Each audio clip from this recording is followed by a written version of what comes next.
가버나움에 있던 어떤 왕의 신하의 아들이 병에 들어 죽게 되었습니다. 때마침 예수님께서 가버나움으로 내려가셨습니다.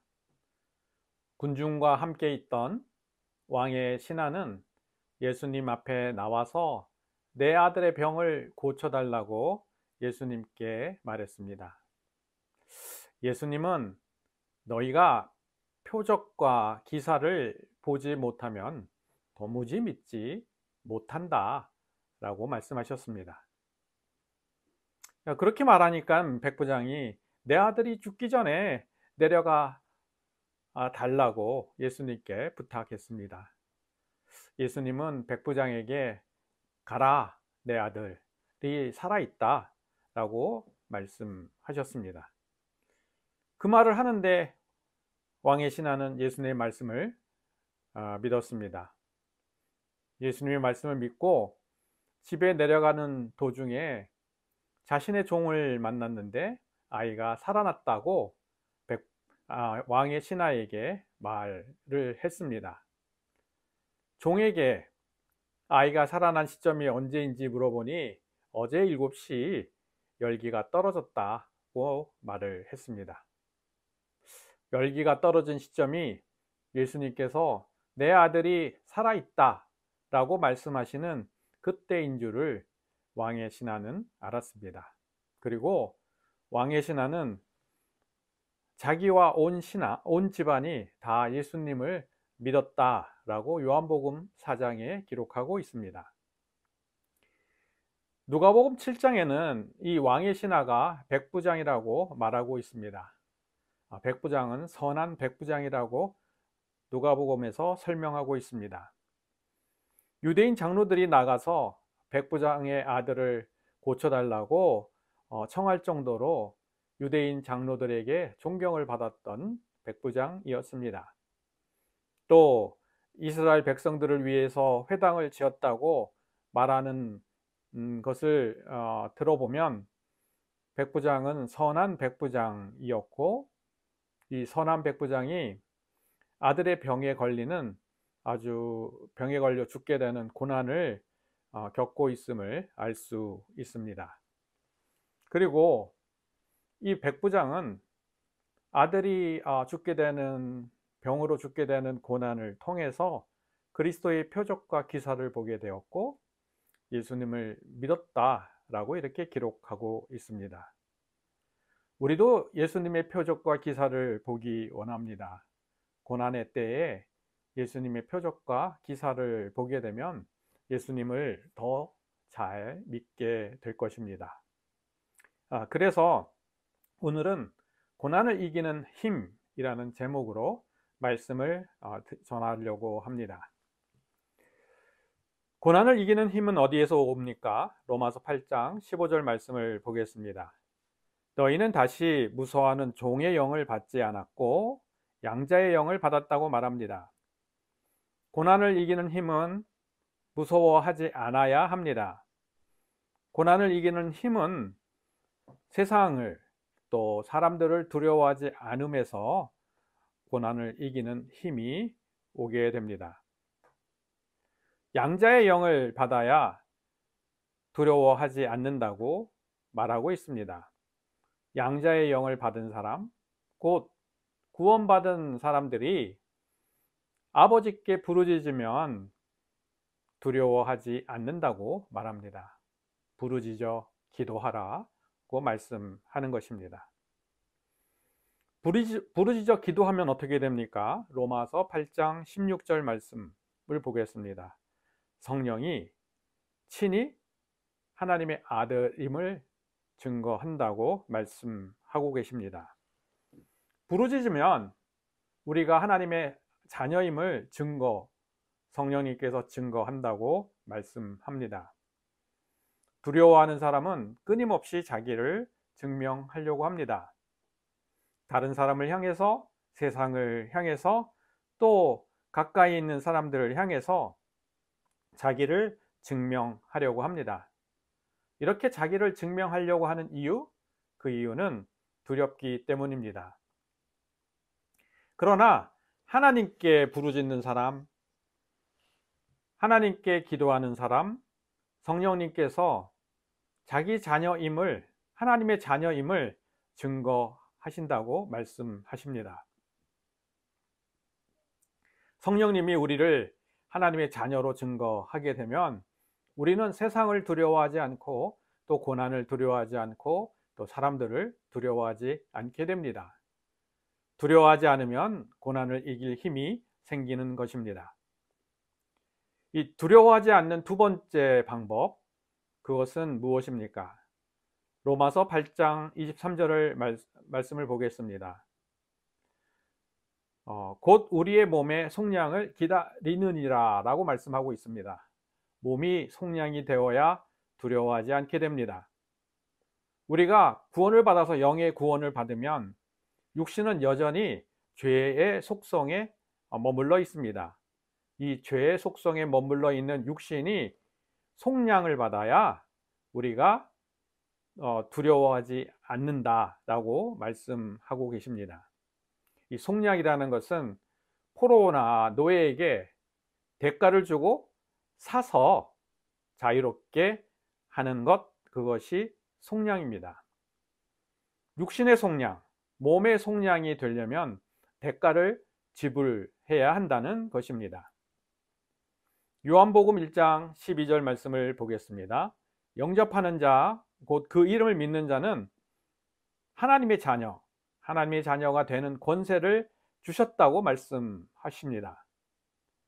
몸의 속량이 되려면 우리가 하나님의 자녀가 되었던 그 권세를 사용하는 것, 그 사용하는 것이 대가로 지불되는 것입니다. 우리가 하나님의 자녀의 권세를 사용하면 사용할수록 우리 몸이 속량이 되고, 몸이 속량이 되면은 우리 몸을 붙잡고 있던 종의 영에서 벗어나서 두려움을 쫓게 되는 것입니다. 여기 믿는다고 말씀을 하고 있는데, 믿는다는 것은 수용한다, 잘 받아들인다는 뜻입니다. 예수님의 이름을 잘 받아들이고 그리고 믿고 그 다음에 그 믿음으로 사용하는 것, 사용하는 몫은 우리에게 달려 있다는 것입니다. 우리가 사용하면 그 대가로 두려움을 쫓아낼 수 있는 것입니다. 고난을 이기려면 먼저 두려움을 쫓아내야 합니다. 두려움을 쫓아내려면 하나님께 부르짖으면서 예수 그리스도의 이름을 사용해야 합니다. 두려움을 쫓아내면 고난을 이길 힘을 얻게 됩니다. 하나님께 부르짖고 예수님 이름을 사용하여 예수님이 나와 함께 계신 것들을 세상과 그 다음에 이웃이 또 다른 사람이 알게 되면 다른 사람들이 우리를 두려워하지 우리가 세상과 그들을 두려워하지 않게 된다는 말씀입니다. 고난을 이길 힘 두 번째, 어디에서 옵니까? 로마서 8장 14절 말씀을 보겠습니다. 하나님의 영을 인도받은 사람이 하나님의 아들이라고 말씀하고 있습니다. 하나님의 영으로 인도받아야 고난을 이길 힘을 얻게 됩니다. 하나님의 영이라는 것은 성령님을 말씀하고 계십니다. 성령님의 인도를 받으면 고난을 이길 힘을 얻게 된다는 뜻입니다. 그러면 성령님의 인도를 받으려면 어떻게 해야 합니까? 로마서 8장 25절 말씀을 보겠습니다. 첫 번째, 보지 못하는 것을 바라고, 두 번째, 참음으로 기다리라고 말씀하고 계십니다. 보지 못하는 것을 바라는 것은 믿음입니다. 그리고 보지 못하는 것을 보게 되는 것이, 실질적으로 보게 되는 것은 소망을 통해서 이루어지게 됩니다. 따라서 소망이 있어야 성령의 인도를 받게 됩니다. 또 두 번째, 소망을 갖고 있어도 이 소망을 끝까지 참고 기다려야 소망이 이루어지게 됩니다. 이러한 과정을 통해서 성령의 인도를 받게 됩니다. 소망이 있고 우리가 참고 기다려야 성령의 인도를 받게 되는 것입니다. 그러면 소망이 있으려면 어떻게 해야 합니까? 베드로전서 1장 3절 말씀을 보겠습니다. 3절 말씀에 우리 주 예수 그리스도 아버지 하나님을 찬송하리로다. 그가 많으신 긍휼 때문에 예수 그리스도를 죽은 자 가운데서 부활하게 하심으로 말미암아 우리가 거듭나게 되었고 산 소망을 가졌다고 말합니다. 소망이 있으려면은 죽은 자 가운데서 부활하신 그 부활의 믿음으로 거듭나야 하는 것입니다. 십자가 고난 뒤에 부활이 있음을 먼저 믿어야 한다는 뜻입니다. 이 말씀을 믿고 이 말씀에 대한 소망을 이루려면 어떻게 해야 합니까? 베드로전서 1장 10절 말씀을 보겠습니다. 은혜를 예언하던 선지자들을 연구하고 부지런히 살피라고 말하고 있습니다. 성경을 연구하고 공부해야 소망을 갖게 된다는 것입니다. 성경을 공부하면 하나님 말씀을 믿게 될 뿐만 아니라 이것이 이루어지는 소망을 갖게 된다는 말씀이기도 합니다. 성경을 공부하면 하나님의 말씀하신 예언들은 반드시 이루어지는 역사적인 사건들과 사실들을 알게 됩니다. 그러한 역사적인 사건과 사실이 진실이고 진리이고 확실하게 나타난 것을 알게 되면 지금 내게 주신 말씀이 이루어질 것이라는 소망이 생기게 됩니다. 말씀을 믿고 소망을 갖게 되면 고난을 이길 힘을 얻게 됩니다. 또 소망을 이루어지게 하려면 참고 기다려야 한다고 말하고 있습니다. 어떻게 하면 참고 기다릴 수 있습니까? 야고보서 1장 4절 말씀을 보겠습니다. 인내를 온전히 이루라고 말하고 있습니다. 참고 기다리면 부족함이 없게 된다는 또 말씀을 하고 있습니다. 온전히 이룬다는 것은 온전히 구비하여 부족함이 없다는 말씀입니다. 이러한 말씀을 들으면 참고 기다릴 수 있습니다. 그러나 때때로 말씀을 들어도 인내하기 어려울 때가 많이 있습니다. 육신의 속성은 인내하고 참기가 어렵기 때문입니다. 숨을 한번 3분간 쉬지 않고 참아 보세요. 참을 수 있다고 생각하지만 사실은 3분 동안 참기는 어렵습니다. 또 내가 손해를 보면서 참기는 더 어렵습니다.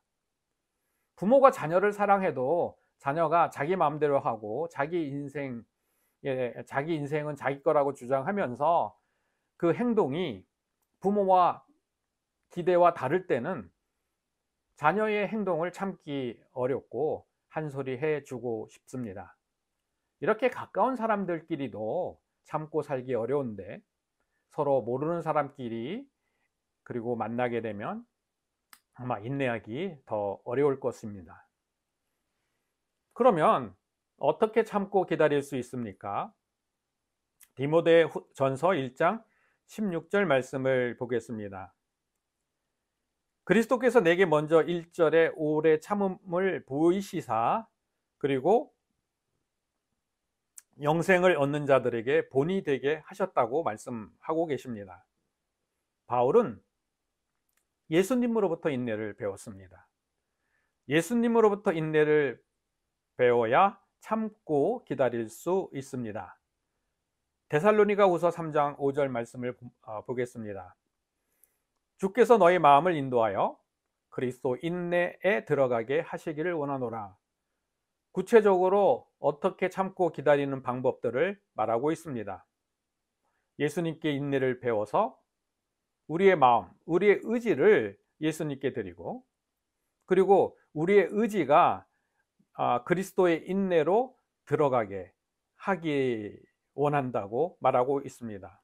우리가 성경으로 인내를 배우고 그리고 그 인내에 대한 의지를 예수님께 맡기고 그리고 예수님께서 맡기면 우리가 예수님이 우리를 인내할 때까지 기다리라는 말씀입니다.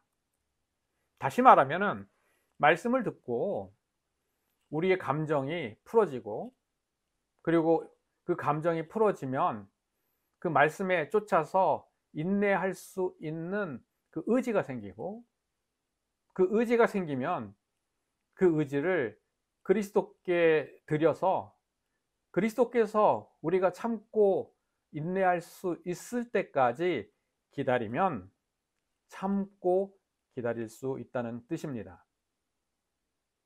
이 말씀을 가지고 어떤 분이 실천을 해봤습니다. 미워하는 사람이 있었습니다. 마음의 원통함이 있었습니다. 그래서 이 말씀을 듣기를 원했습니다. 찬양을 들으면서 하나님은 신실하시다, 하나님은 실수가 없으시다는 그 말씀, 하나님의 속성의 말씀을 듣고 마음에 있던 원통함과 그 원망함이 풀어졌습니다. 왜냐하면 이런 상황들까지도 하나님께서 실수함이 없고 완벽하게 하신다는 그 말씀, 이러한 원통함을 내가 받게 되는 그러한 상황도 하나님의 완벽한, 그리고 실수함이 없는 그런 상황에 있다는 것을 알게 되고, 그 마음이 풀어지자, 감정이 풀어지자 인내할 수 있었습니다. 그리고 인내의 의지를 그리스도께 돌리니까 그리스도께서 인내할 수 있는 그러한 의지들을, 기다리는 의지들을 주님께서 주셔서 인내할 수 있었습니다. 이렇게 소망을 가지고 참고 기다리면 성령님께서 인도하셔서 고난을 이길 힘을 얻게 됩니다. 마지막 세 번째, 고난을 이길 힘을 어떻게 얻게 되는가? 로마서 우리 8장 7절, 17절 말씀을 보겠습니다.